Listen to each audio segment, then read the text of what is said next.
just what we talked about before, which is the mindset shift Mhm.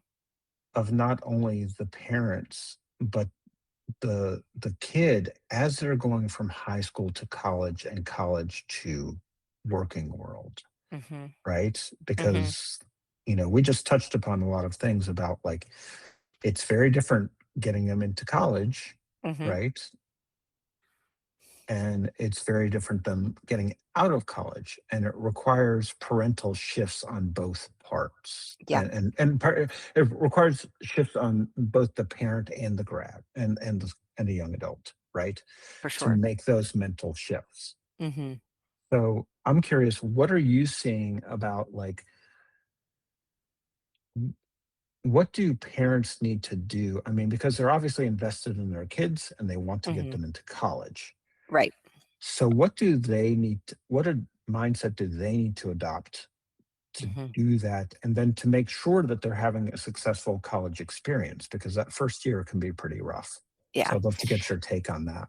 Yeah, no, I think that's a really interesting question because part of our College UnMazed curriculum is built around the idea of informed decision making. Everything that we do and every step of our strategy. So we have it's called leads is our strategy that we build in within our curriculum. So it's building your college list, exploring your options, applying to college, making a decision, and then developing a success plan. Leads. So list, explore, apply, decide, succeed.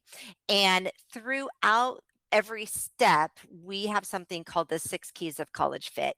And it's really looking at each college and each opportunity. So the same process if a student's military bound or workforce bound, it's still this informed decision making process. You got to build your list, know what your options are, you got to explore your options, you got to apply or do the thing, right? To tell them I'm interested.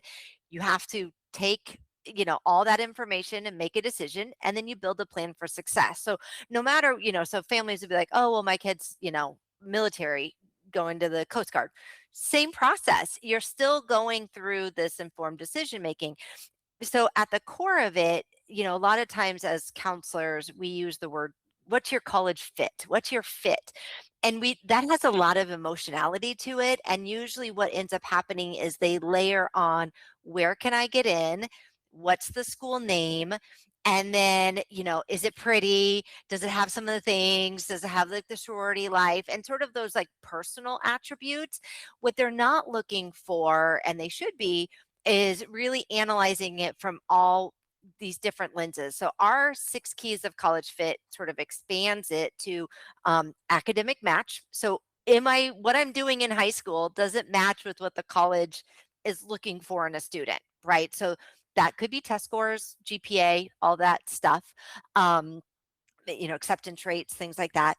Career match, which I know you're big on, right? So looking at internships, alumni opportunities, how are they going to help you get a job at the end of it? We also have financial match. Can I afford this college? Because not everyone can afford the $100,000 Vanderbilt. They just can't. Um, Maybe that's a community college. Maybe that's a 2+2 program. What is truly your budget? There was a parent that called me in a panic that, and I did not have the student, got into Cornell with no aid, and they're like, we can't do this. And I'm like, well, if you would have done your net price calculator and you would have made an informed decision, you would have known that at the beginning, right? So financial match is a big one. Then we also have personal match, right? I was telling you about my daughter in her dining hall, and she's at this other campus right now in Montana State. And like, she didn't realize how much food really impacted her. And so, like, that was something that she didn't realize was so important, or the dorms, or just can I walk everywhere? What can I do? My other daughter, she's looking at a nursing program. She's going to need a car, where my other daughter does, you know what I mean? So, like, the kind of like, what does my life look like on this campus?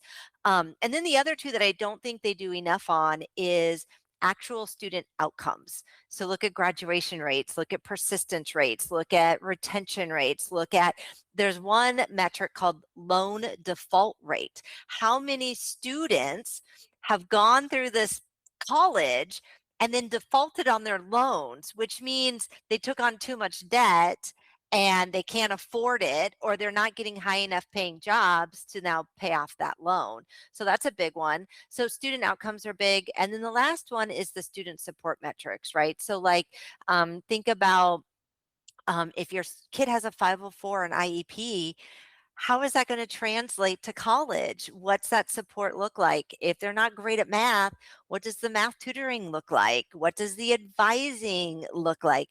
Most advisors right now, college advisors, are like 1 to like 900. And so you're just not getting the time to sit and map out every single class and what do I need to do? Should I be in this program or this program? Like my daughter's school, she's a microbiology major.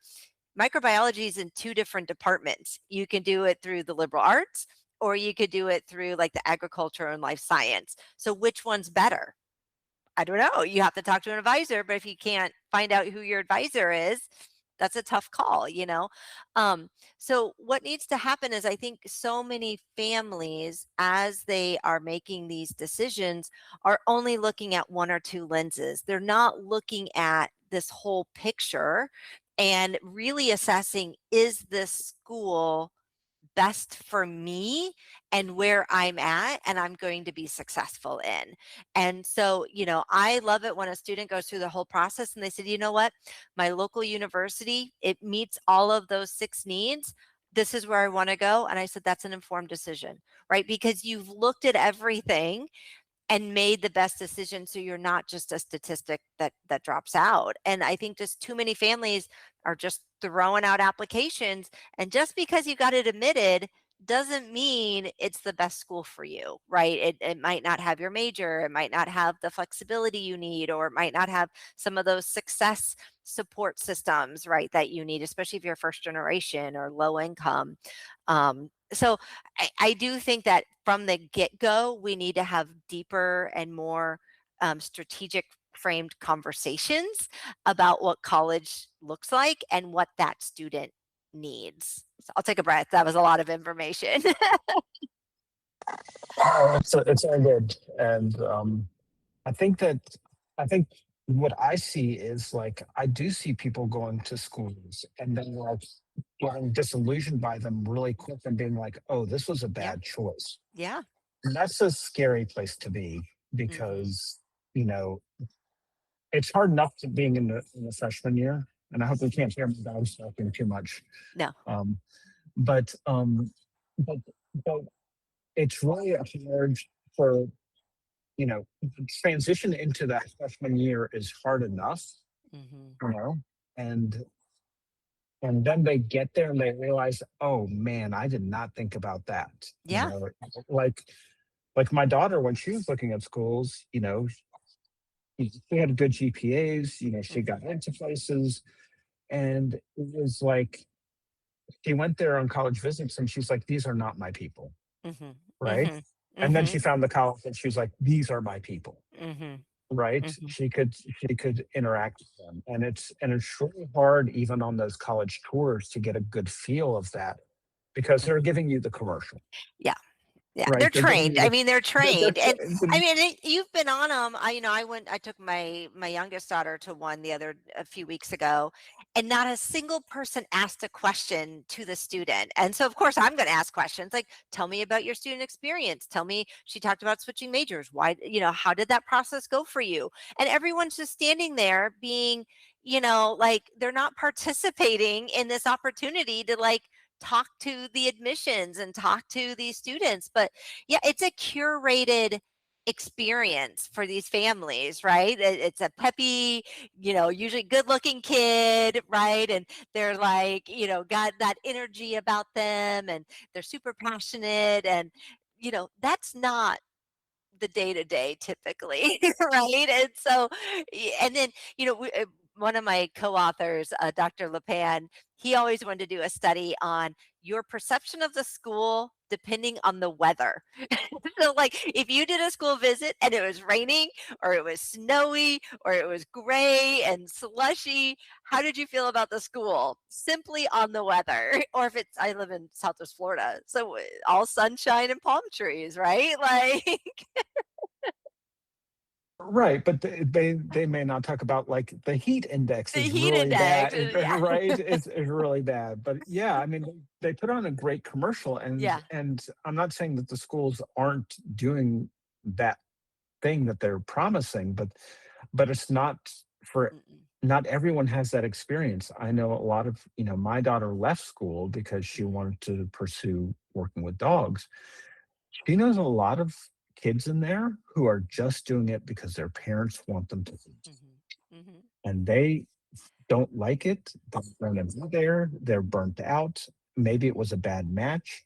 Yep. Whatever it is, you don't want to be in that situation come your junior or senior year where your kid hates school, Yeah. right? And doesn't, you know, and it takes a while to find your people, even in a structured environment. Mhm. Mhm. It takes a while to find people, and it took my daughter until her junior year to find her people. Mhm. But when she found her people, she felt seen and heard. But a lot of her friends, when she said, "I'm going to leave college," they were, well, our parents won't let us do that. Mhm. Our parents, and it's just like we're not going in with the full 4 years in mind, right? Mhm. Again, getting caught up in that commercial um, and that like, oh, what does the dorm look like? Oh, if the dorm looks good or if the food's good, Mhm. then Mhm. they're good to go, right? They're good to go. Yeah, they're Right, happy, and right. what's the return on investment, right? Think of 4 years of not being in the workforce. And I'm a huge believer in you have to do some type of post-secondary something, right? After school, very rarely at 18 are you going to make a livable wage, just right out of the gate. Like you need to do something. So whether that's a career technical program, getting a specialty certification, having a job in mind, but so many people go into it without a plan, without really looking at the full lens of, why am I making this decision? And if a student can come to you like your daughter and articulate, you know, this is what I'm really trying to achieve. This is why I want to do this. This is what happens. Then that way we can have a real conversation, right? And I think sometimes so many kids like they don't know how to do that. And there's like, I don't know. I don't like school. I don't know. I don't know. I don't want, like they don't have a rhyme or reason. And so we really have to get to that root of what are their interests, what are their abilities, what are their values, like, and then what are they going to do to like support yourself, because we don't want them moving back home. We were just talking about a lot of the families that you work with where the kids move back home and then they don't leave, and it's like we want them to be happy, healthy, but like just doing the same thing all the time without a plan is not going to get you anywhere, right? Like you gotta keep moving. So Yeah, and they have to, I talk about it in my program where I'm about aligned and thriving, right? That's mhm. what we want for our kids. Yeah, Yeah. for We sure. want them to be aligned with what they're doing and thriving and Mhm, enjoying it, mhm, right? And that's what I'm most proud of. That's my humble brag, right? My mm, son is in marine science at Chapel Hill, loving it, a rowing team, even has a job at a lab, mhm. like, killing it, right? Yeah. My daughter is, at a humane society with her people, what she wants to do, Mhm, right? She's neurodiverse, she needs that. But I think that's, it's, yeah, it's just really hard for people to like look at all the lenses. And I love your program because it really does that. mhm, And the financial lens is a huge part of it. Don't get me mhm, wrong, but mhm. like if you can't find your people, Yeah. you're going to be miserable in school, Mhm. Yeah, right? for And sure. and you have to you have to have interests. And I think the best, and one of the things I talk about is messy action, of like trying to explore different things that you may not have been exposed to before. And Yeah. that's the great part about college is you get exposed to all these different ideas and ways of thinking. And like, Mhm, oh, my son, um, he didn't meet with an advisor, took a multivariable calc class, and it kicked his butt. And then he realized that he didn't need to take it, like, that's the worst, yeah. and that's the worst because he didn't meet Yeah. with an advisor. So when the second semester came around, you know, my wife was advising him and she was like, I can't tell him what to do, but he really needs to take biology. Mhm, Right. So she was mhm, like, let's look at all the courses.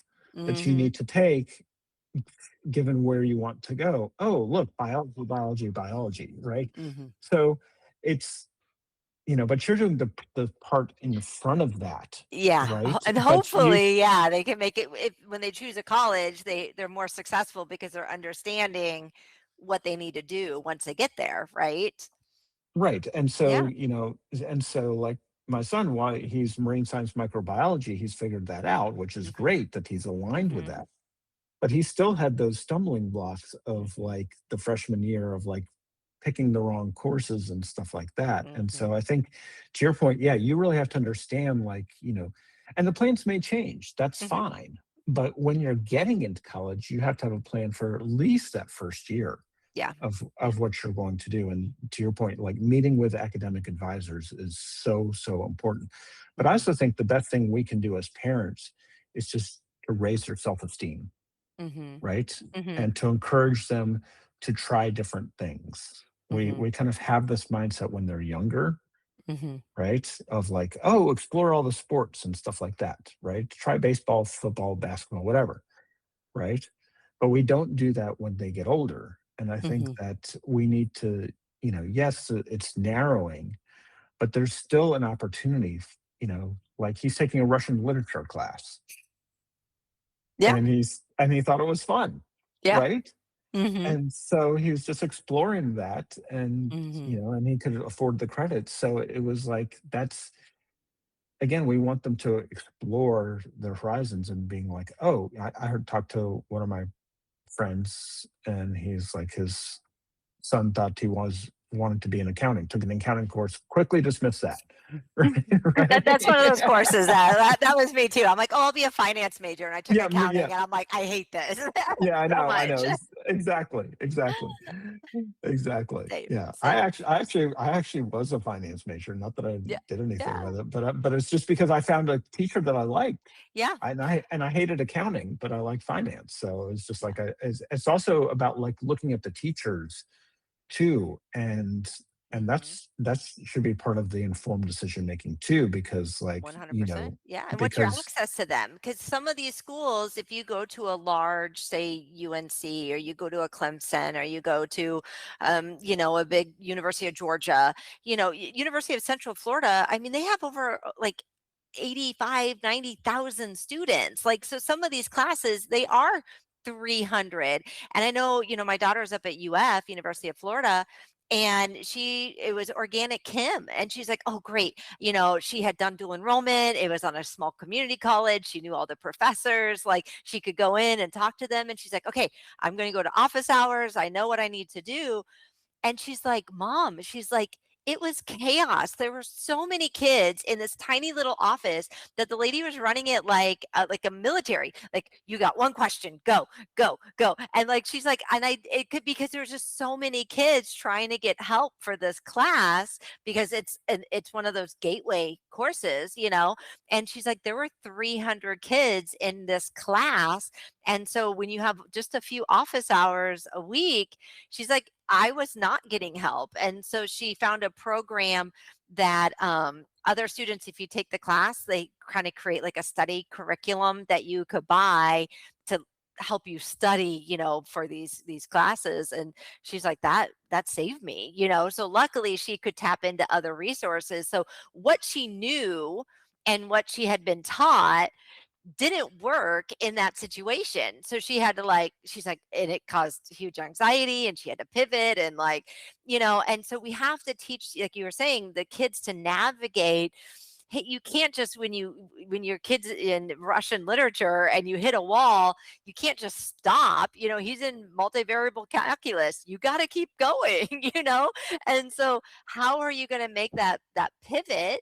And what does that look like? And that's really hard because some adults, we don't do that very well. Like, we're like, oh, we need to just go a different way.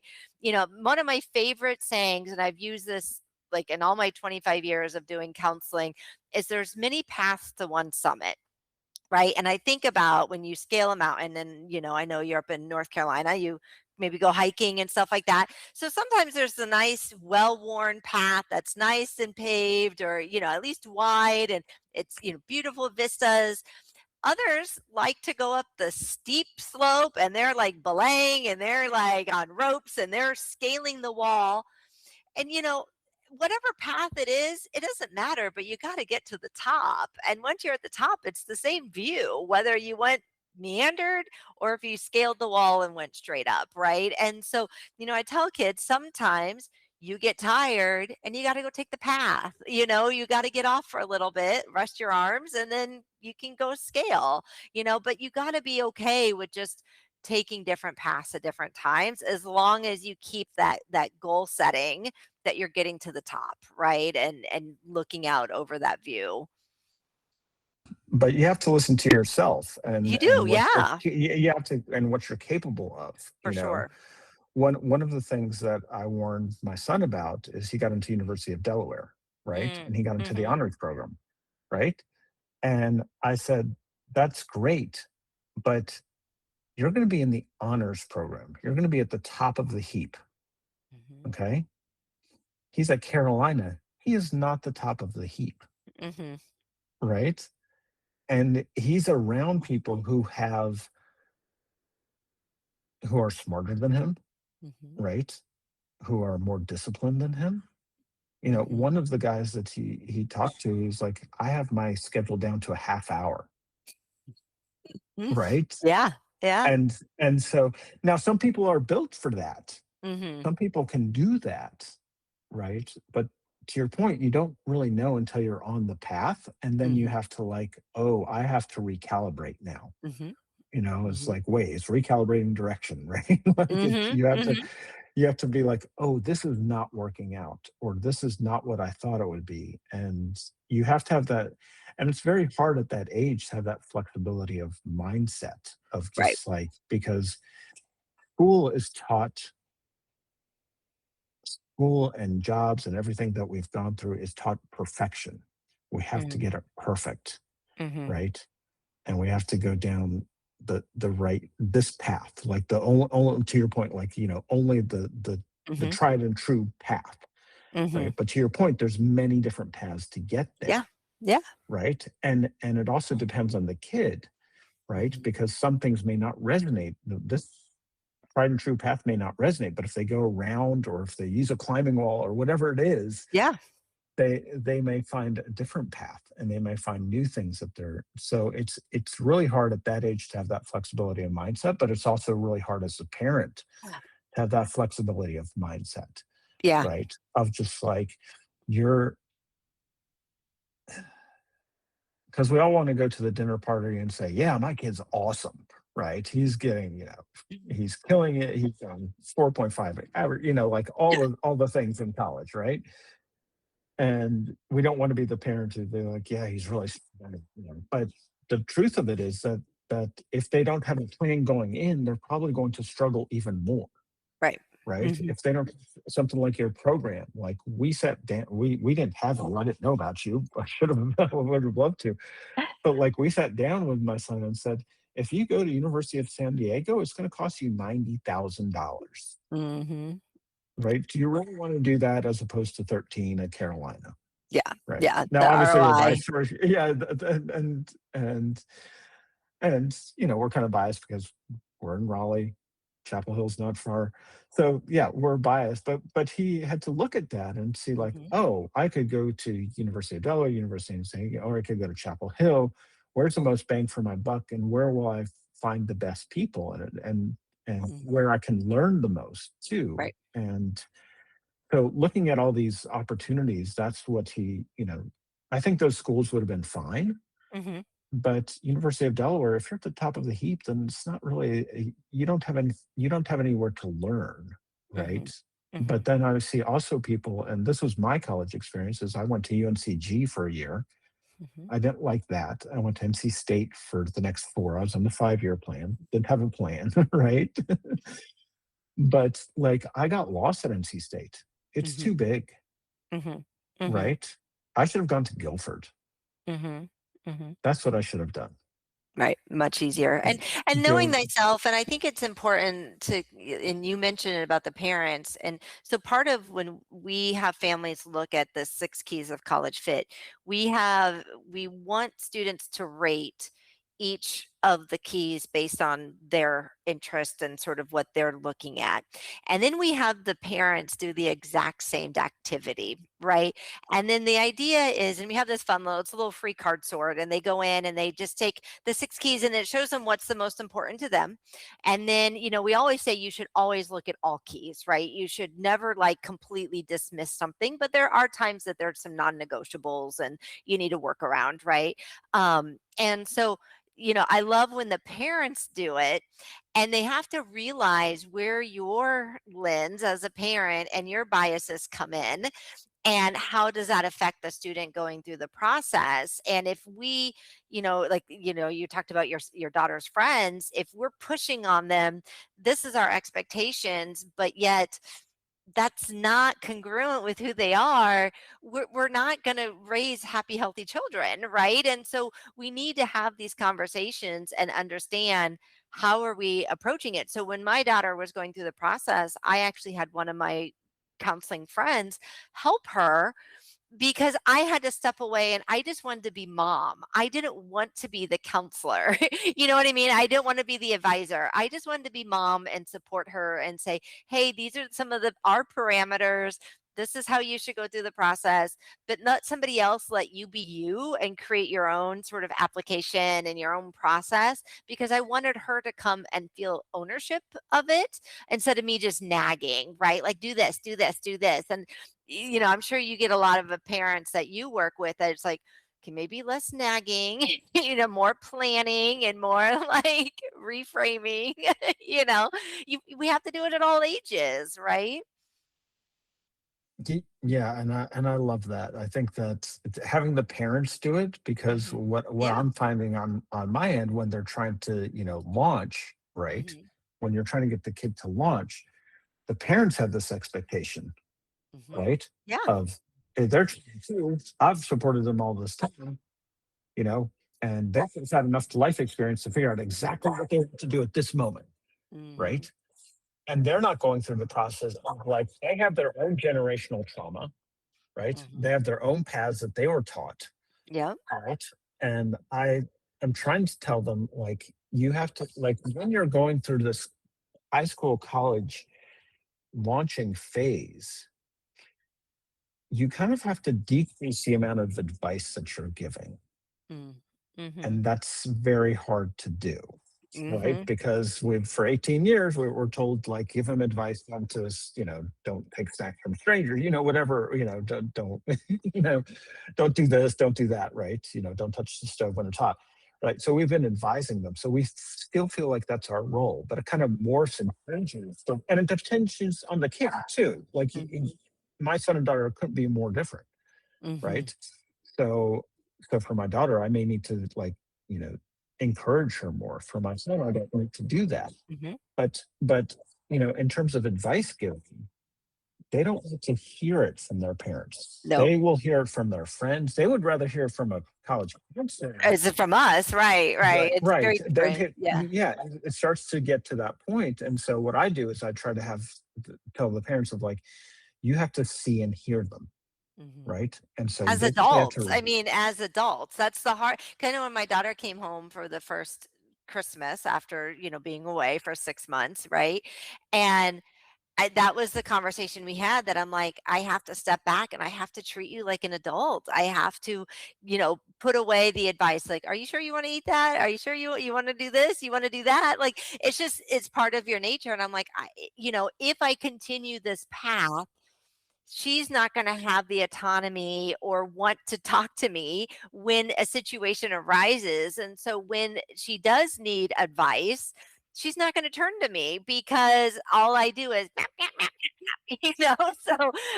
so I have to check myself and be like, I have to view her differently. I can't view her as a 16-year-old kid anymore that's not picking up her laundry. Even though it annoys me that they come to my Ooh, house and not have, the laundry's not picked up.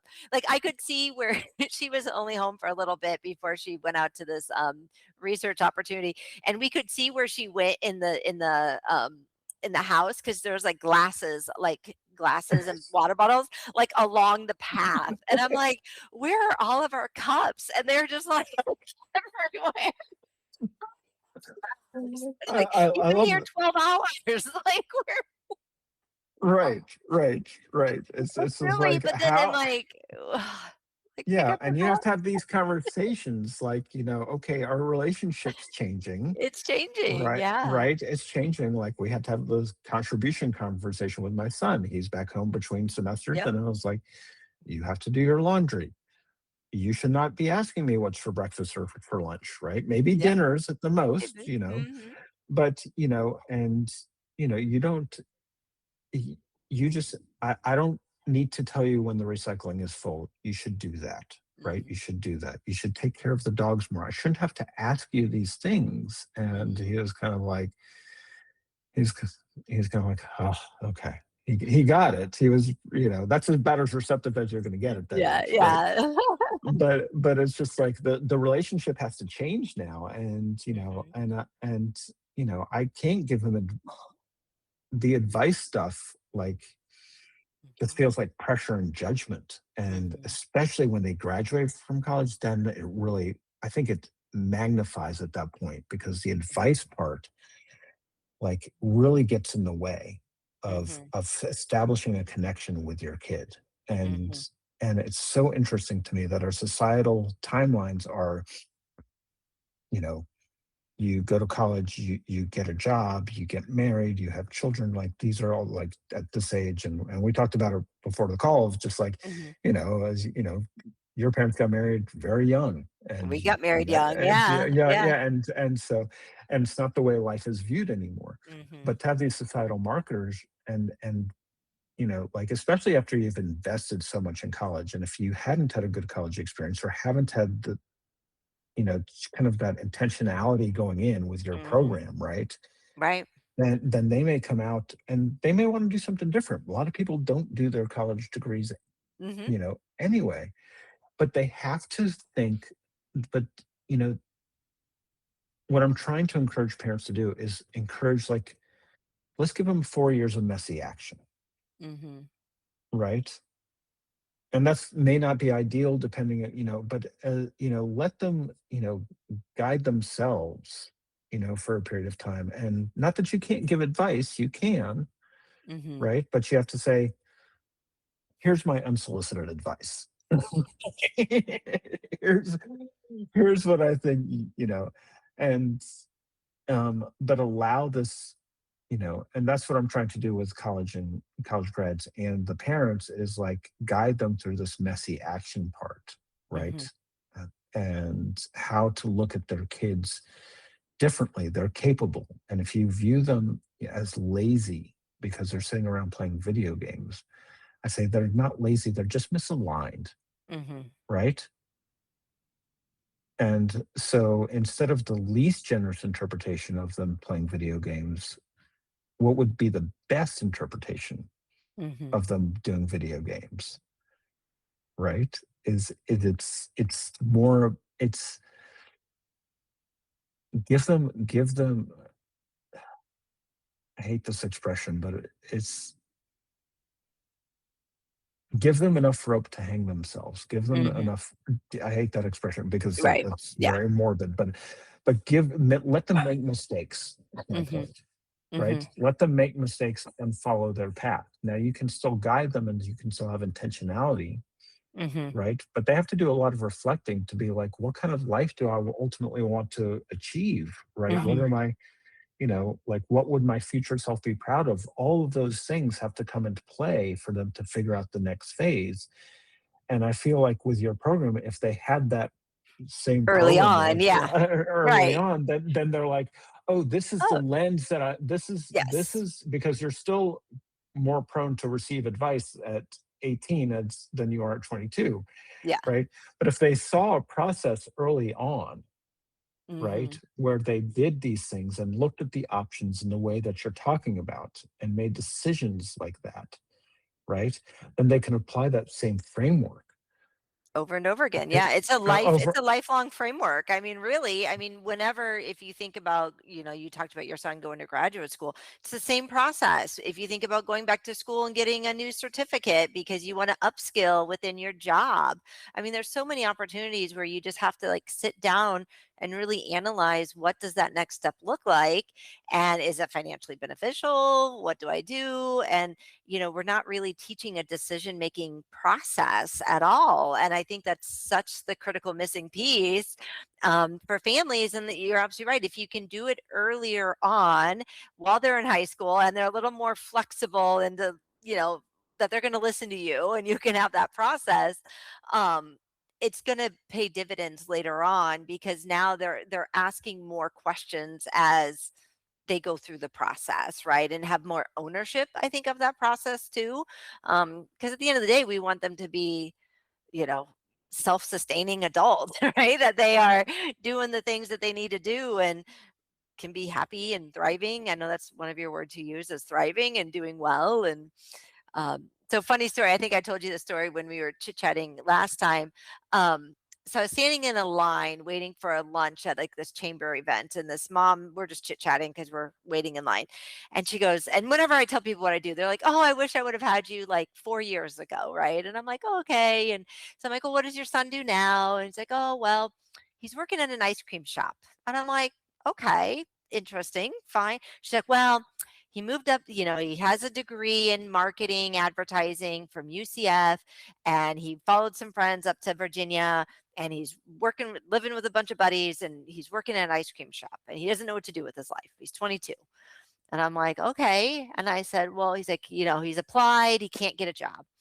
And I said, "Well, I mean, does he like advertising? Like, does that really what he want to do, or does he want to do something different? Like, that's my first question." And she's like, "Yeah, I think so. Just can't get a job." And I said, "Well, if I was working at this ice cream shop, maybe ask the owner, can I run your social media and start posting some stuff and start." And then the mom owned a cleaning business down here. And I said, "Well, maybe he can run your social media." And all of a sudden, now you have two clients that you can manage and look at their data and their statistics, and you can get your mind back into the career that you were trying to build, right? So like the longer you go away from it, you sort of you use it or you lose it, right? And so I'm like, well, then now he could start his own company and he doesn't have to say no one paid him to do the social media. And now he has, he can show proof of concept. And now she's like, "Oh, that's a really good idea." And I'm just like, again, like you got to be messy and you got to figure stuff out and you got to be okay with saying, "Hey, how do I keep, you don't have to put more money at a situation. You don't all have to go to graduate school, but how are you putting yourself out there instead of just being okay working at an ice cream shop making minimum wage at $15 an hour, right? Like you can build those skills." And she's like, "Oh yeah, maybe we do need to talk to you." And then I met you and I'm like, "No, you need to talk to Evan." You need to talk Well, to. I thank you. said, I do the college, But the but but pre-college but stuff, but it's uh, but true. but this is but it's the same sort of messy Same thing. action, Yeah. sort of like the and the problem with the economy right now, people are Yeah, just like, for I can't sure. get a job, and like people are saying like LinkedIn, that's not working, and Mm-mm. and it's very hard to get a job, and da da da da. Da. And I get it. It's way harder than when we were going. I mean, we Mhm. could just like walk Yeah, outside and somebody would hire us. yeah. It wasn't a problem. But now the economy is very changing, and social media, AI, all that sort of stuff. So, but I'm like, the risk is just as great to be an entrepreneur as it is to be an employee now, Mhm. right? Mhm. Mhm. And so it was a little surprising when you said the mom had a cleaning business. I was like, why wouldn't she put him into entrepreneurship, right? Why would Yeah. if she has a cleaning business, Mhm. right? You know, and maybe he doesn't want to be a part of the cleaning business, but he could do the marketing. But to your Yeah. point, he doesn't, like he doesn't have to charge them, right? Mhm. He just gets the experience, and he's like, you know, and and for marketing, you can get Google Ad certified for free. right? Yeah. There's things Yeah. you Do can do. Coursera and all the programs. Yeah. Right. There's all these things. There's all these programs that you can learn anything online where we Mhm. didn't, if we wanted to go to dog training school, we'd have to find somebody back in our day. There's no like easy, like, let me just look it up, right? Mhm. So Mhm. whatever interests they have, they can just look up now, and Yeah. they're not taking advantage of it. And I think the other thing that people aren't taking advantage of in like the messy action after college thing is just talk to people, right? Mhm. Like my wife, she thought she wanted to be a doctor, then she met some OTs and she's like, that's what I want to do, Mhm. right? She's been doing it forever now. But it's like if you talk to the person and you get the behind the scenes, not the commercial, if Mhm. you're going to work in an agency, right? Then just find somebody who works at an agency and just say, hey, I just want to talk to you, take you out to lunch. And everybody loves to Mhm. be helpful and loves to be, Right. you know, loves for you to be curious about them and For how they sure. got there, right? That's Mhm. one of the things that I try to instill in the parents is just try to be curious Mhm. about your kid rather than judgmental. Mhm. And it's very much that curiosity, and it's really I just think it's really important to like go out there and find people that are on the other side of what you're doing. Right. Yeah. Because I don't know many people that I talk to that if you said, I'll take you out to lunch or I'll take you out for coffee or whatever, because I'm really interested in what you do, who wouldn't be flattered by that? Mhm. Even if you just met, like, why won't you do that? Yeah. And I mean, that's Mm. you think about what some of these people charge per hour and the unsolicited for a cup of coffee is the cheapest mentorship that you're going to get. Right. And, I think a lot of us do want to pass it on. And that's what I tell students, the worst they're going to tell you is no. And if they tell you no, you're not anywhere worse off than you were when you started. So, throw a wide net, figure out what's out there, but put yourself out there. And we have to continue teaching our students to have that thought process and that advocacy, right? And that again, going off your path, right? It's you got to know thyself. And so when in our book, so there's like two sections. So the first section is really about building your college and career readiness skills. Like you as a student, as a person, as a potential employee, what are those essential skills that you need to build all the way through 9 through 12 and beyond? And then we have the second part, which is the leads college application process, right? The decision making process. So in one of our chapters in the beginning, we have you factor. So building what's unique about you and your passions and interests, and how do you do that? Academic factor, like what classes do you take? How do you, look at what's available and create your own path? We have career factor. So we do a lot of like Collins codes, the 16 career pathways, using ONET, stuff like that. And then we have your money factor, right? Like, how are you going to pay for it?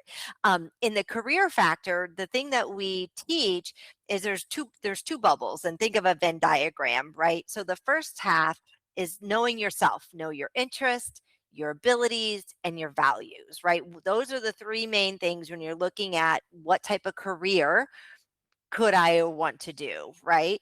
I loved being in education. I don't like the pay of being a teacher. So how can I stay within that realm and be able to, still talk, still teach, but do it in a different way? And then on the other hand is the knowledge of the world of work. What's out there? What am I able to do? Right? What really are the jobs available? And I think as parents, we don't know all these cool new jobs. And since COVID and globalization, like there's so much out there. And so what we teach students is that intersection of who they are with what's available. Then that's the key, right? That's where you are going to find your success, because you're going to be congruent in your personal and your professional life, and it matches, right? And so it's just really important, like you talked about that messy middle. That's where they're kind of figuring out both sides of it, right? They're funneling down to, okay, cross that off my list. Oh, not good. Like accounting, I crossed that off in that first week of class, right? And, and I didn't want to sit behind a desk. I wanted a job I could talk all day long. Like I knew I needed a job that I could just talk to people. And education, they were a captive audience. They can't go anywhere. They have to be in my classroom. They have to listen to me, right?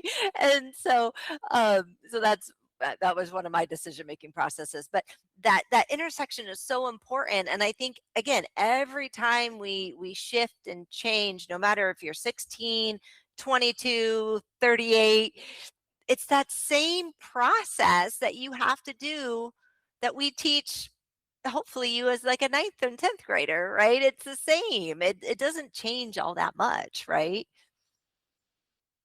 But you have to listen to that intuition, Yeah, right? exactly. You have to learn it, right? Because like you may say that you want to be in marketing agencies and you get into an agency and you're like, oh, Oh. this is not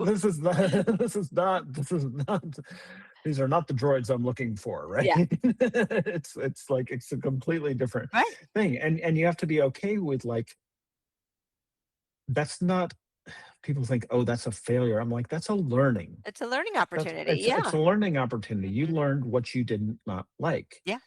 right? It's like My daughter, dating, right? I mean, we yeah, date it's people and we're like, okay, I don't like that type. I don't like yeah, that you're like, type. I like a little bit of this, a little bit of that, a little bit of that. Now you're not going to get Right. the perfect person, right? Yeah. You're not going to get the perfect job that just lights Mhm. you up on everything, But you you got to know. compromise a little bit, But Yeah. my daughter is at the Humane Society. She loves, you know, dealing with the dogs, not so much the humans, Mhm. right? Mhm. Mhm. And she understands that she's going to have to interact with humans as part of this, right? And she's going to have to clean up after the dogs and make sure that everything, she's doing a lot of physical labor at this point, Mhm. but it Mhm. lights her up and she's loving it. And Right. that's what I really love. And so you don't want to get your kid to the point where they get out of school and they have the same scaries. They have the feeling trapped and Mhm. stuff like that. So, I love your process just because it can really like shape, because they may have to go through the process multiple times in their Mhm. lives. Yeah, I Not think we just all not have. Mhm. not and we all have, and that's okay. And that's what Mhm. society needs to embrace is that it's okay. My grandfather, I'll humble brag about my grandfather for a second. Um, butcher's son, right? Didn't want to take over the butcher, Mm. the business, right? His dad was not a nice man. Um, and he got into a school that he could. It was a school for girls, somehow he got he got and he started doing book publishing. Mm. And he started getting into that. And eventually, by the time he was 65, he was ahead of a book publishing company, a big one, right? Mm. Mhm. Mhm. And he had his successes. Mhm. He helped with Stephen King. He's passed on Martha Stewart. Like he did that. But at 65, they told him, "You got to get out of here," because it was the 80s, right? Mhm. And he's like, "You know what? I've always wanted to be a lawyer. That's been my lifelong dream is to be a lawyer." So he went to law school. No one would hire him. He took three times to pass the bar, right? No one hired him. He had to pay for his Mhm. own office space and his own assistant for 2 years, and he practiced till he's 97. Oh, wow. And so yeah, it's a humble brag, but it's just like the point is that it's never too late to find the Mm. alignment. Yeah. Right? And Yeah. and that when people say that they're too old to do something or they're too old to change, and I Mhm. give them that example, they're like, "Okay, well, maybe not," right? I don't know if I wanna D live to 97. He sounds I like don't know, he's got a bunch of stories and yeah, he had a whole yeah. bunch of stories, but I mean, like, But it's a whole second life, right? he And you hear yes, that, yeah, where people finally go, "This is what I wanna do and who I am," and it's right, great. and right, and, my son found marine science by going through a summer program Mhm. at Mhm. UNCW, Mhm. right? And he was, like, in the lab, and he's like, "Oh, that's what I wanna do." And then he Mhm. came back senior year of high school and he was like, I just want to be in the lab, man. He's like, I And, don't and want and to. it's that exposure, right? And so, I guess the biggest thing, that no matter what your age is, it's having that exposure, right? To the world of work, what's out there. And so taking opportunities, like you said, asking people to go to lunch, pick their brain, talk to them.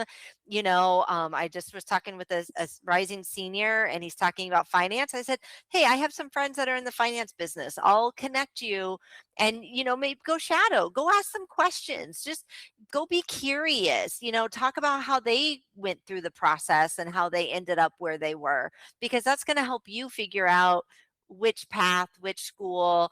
And so you just have to stay open. And as parents, we have to encourage always trying to do something. And like you said, you got to listen. You can't nag, you have to really, and, obviously high school is a little bit different than, somebody that's an adult and, is out on their own. But it's such an important skill, and I think, the people that make it are the ones that continue to stay curious, right? They're seeking those opportunities because, I mean, there are so many things in my life, like, I mean, I started my book by just blogging because I just wanted to help my own students. And then I started seeing that I'm putting this together, and then I started doing this, and then I reached out to the experts in the field and said, "Hey, you have the research and you have the theory based and the assessments. How can we partner? Because I have the practitioner based," right? And so, like, it was a cold call. I just made a phone call and said, "Hey, this is what I'm doing. What are you guys doing?" And we wrote a whole curriculum together. And so, all those steps, I mean, it was just one baby steps, right? It just, but and I'll show you my first book. This tells you, I literally made it. I did this at school, right? I hole punched it and the school machine, right? Right, But right, I right, mean, it was just a Word doc, and now I right. have a whole web app and curriculum, and it's sold all over the United States. And, like, it literally just came from just some worksheets I want to put together for my own kiddos. So Right, right, but the you hard got to part is start. that's what I was about to say Yeah. is let's just like take the one step. Hmm. When I started first posting on social, I had so much cringe, and I was like, I Yeah. can't post on LinkedIn. People are going to see me. What are people going to think? And then I got over that, and then somebody did said do 30 days of videos on LinkedIn, and I was like, oh, I hate myself on camera. I have no hair. I don't like the way my mouth moves, right? All that sort of stuff. Like, Oh, and then I had 30 videos, and I was like, well, now I have a YouTube channel, right? And now I'm interviewing people, and it's just like it's just like you can't see the light until you take that first step, mhm. right? You can't see, like, if I didn't take the first step, and the first step is the hardest part because, again, we're taught this perfection mentality Mm, of mhm. everything has to be perfect. But, I guarantee you, anyone who learned how to swim was not Michael Phelps out of the gate, Yeah. right? You know, like, I went back to swimming like 8 years ago, and I couldn't do a lap. Mhm. And then I just kept on consistency beats everything. And so then I Mhm. got into a master swim program, and I was doing 4 to 5 miles a week, which was great until I realized that I was exhausted by waking up at Well, 4:50 in the morning. But the point is like you go through these evolutions as people, and you you have do. to embrace those evolutions. And you have to see where they're going to lead, and feel like, does this feel right for me? Mhm. And Yeah. and that's kind of what your program does. So it kind of gives them a framework to do that Mhm. exploring, Yeah, and I for love sure. that. And I'll tell you a funny story. You just said swimming. My daughter, so we lived in Nicaragua. My husband and I were international educators for several years. So we lived in West Africa, we lived in Nicaragua, and one of the ladies that worked at my school, she was a former swimmer Olympian. So she had, and I've actually held a silver medal in my hand, which is really cool. And she was the youngest swimmer. She went to Clemson, but I think at like 14, she won silver. And I mean, it was the really long one. Is it 800 meters or whatever? And then she won a relay. So really cool. So we're in her pool overlooking Lake Managua and this beautiful, and she goes, "Hey," to my daughter, like, "Hey, I'll teach you how to swim." And she's like, nope.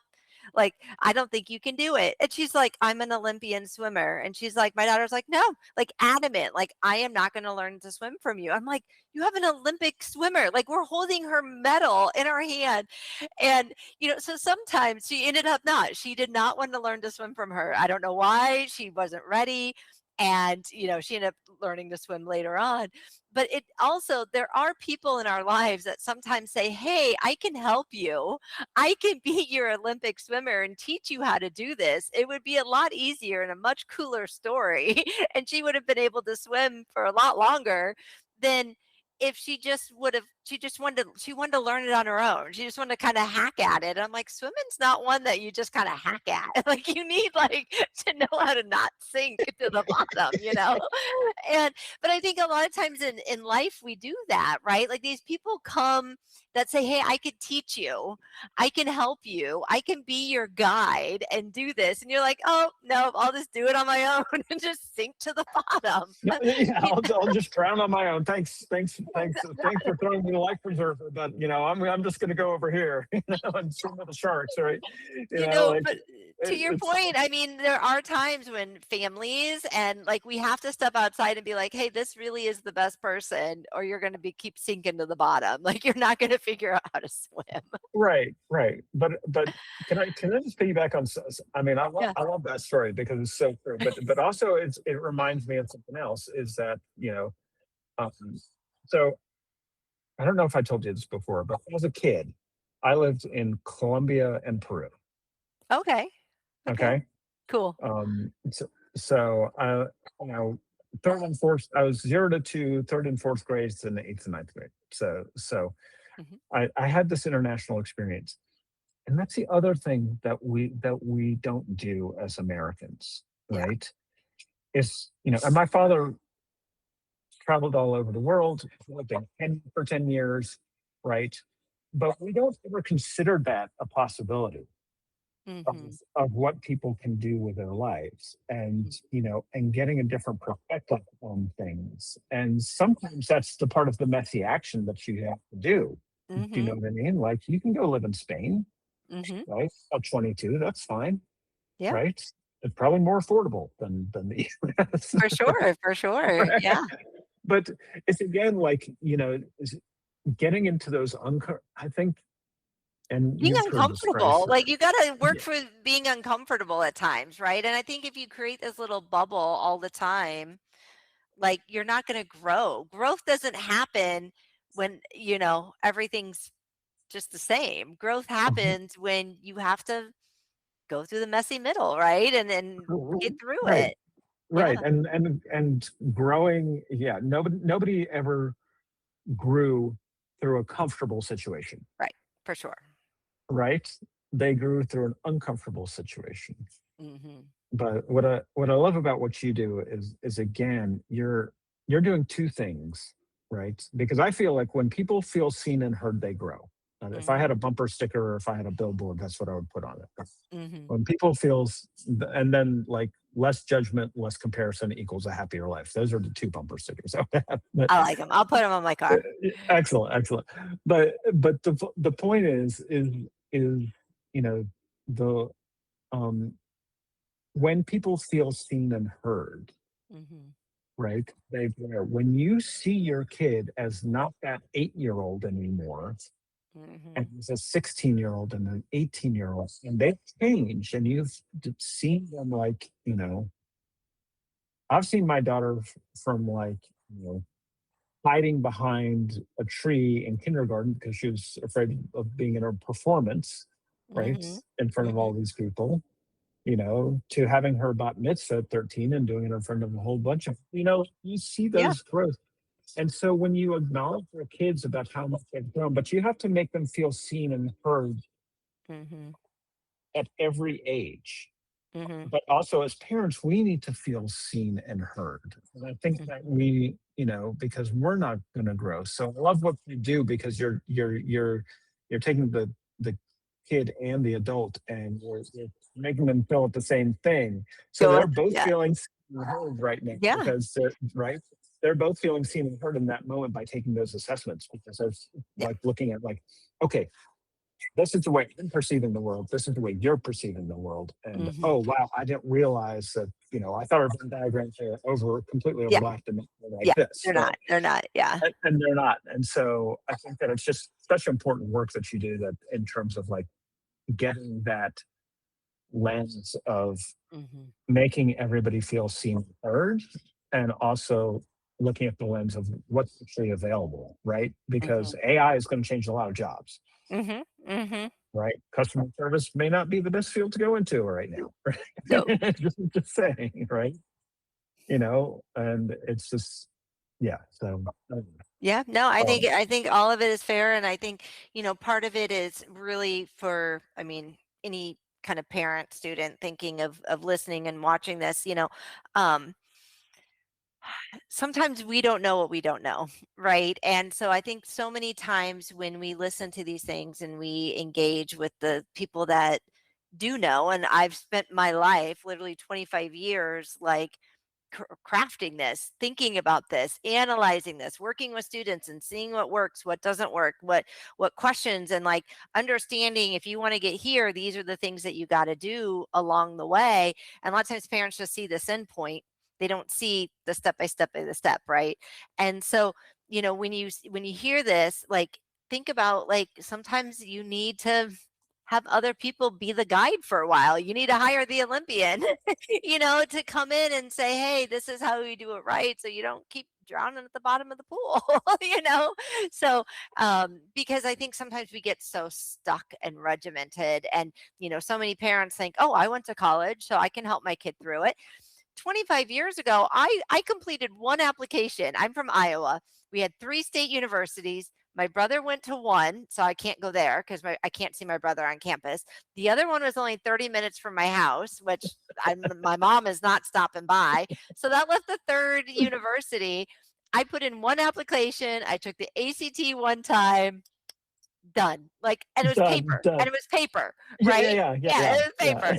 And like yeah. that was it. Like there was no other question, right? And now there's just so much more at stake. Schools are more expensive. There's just more pressure there. You know, there's just more to it. And, if I broke my arm, I'd go see somebody and ask, how do I fix my arm? Like I wouldn't just leave it dangling, you know? Right, right, exactly. You're not going to be like, oh, I'll be Oh, fine. I'll be fine, and I'll be your arm fine. like this way. Like, so you do have to realize sometimes what we don't know, or that we're not doing it right, right? That conflict between parents and your child should not be happening, right? I mean, it really should be. It doesn't need to be kumbaya, but we definitely don't need to have conflict and yelling and people feeling insecure and, their confidence going down. Like that's not how this process should look like, right? That's not a happy, healthy home. So, you know, I don't know. You, That's you my should 2 you cents. should you should be stepping on eggshells around each other, and You should and not. like and I've seen so many parents of just like they're so adamant that their Hmm. kids have to go to school, Yeah. right? And they're so like my daughter has a friend who's in an interracial relationship, Hmm. and the mom's not seeing it, and the guy couldn't be more lovely, Hmm. he couldn't be better, Hmm. and she's just not seeing it, and it's just like what I feel bad for mom, because think of all the traumas that she's had, Right. right? That she So can't. sometimes Yeah, that she can't get past, and we hmm, all have traumas. If we've been in this life for any sort of period of time, hmm, we're going to have some sort of trauma that's going to develop. for sure. And I think that's really important. But this has been wonderful. I've So much really enjoyed fun. this conversation. Yeah, It's it's a been a great lot of fun. It's conversation. very easy conversation. And so I'd love to know, how can people get in touch with you? Yeah, so easy. Just collegeunmazed.com is our business, and so yeah, we have curriculum. We have a whole new web app that's coming out. So whether it's working one on one with myself or my team, or going through the web app and kind of having those tools and resources along the way, or the guidebooks, we have lots of tools. And I do every Tuesday at 7. I do a live workshop. Anybody can come, and I do 30 minutes minutes of recording, and then I turn off the recording, and 30 minutes you can ask any questions that you want. It's not recorded or anything like that. So so you really get that one-on-one guidance too. So definitely check that out. I'm on YouTube as well. Instagram, not so great. I try. It's a struggle. But YouTube is typically, if you go there, I post all my videos and stuff like that there. So you can check me out. Fantastic. Yeah, and Amanda Fantastic. Sterk is Thank my you. name. So awesome. Well, Yes. thanks, Yes. Evan, and I can't wait Yes. to Thank you. connect with you soon. Thank you. Thank Let me you. know if you have any other questions. Okay. Okay. Thank you. Okay. Bye. Bye.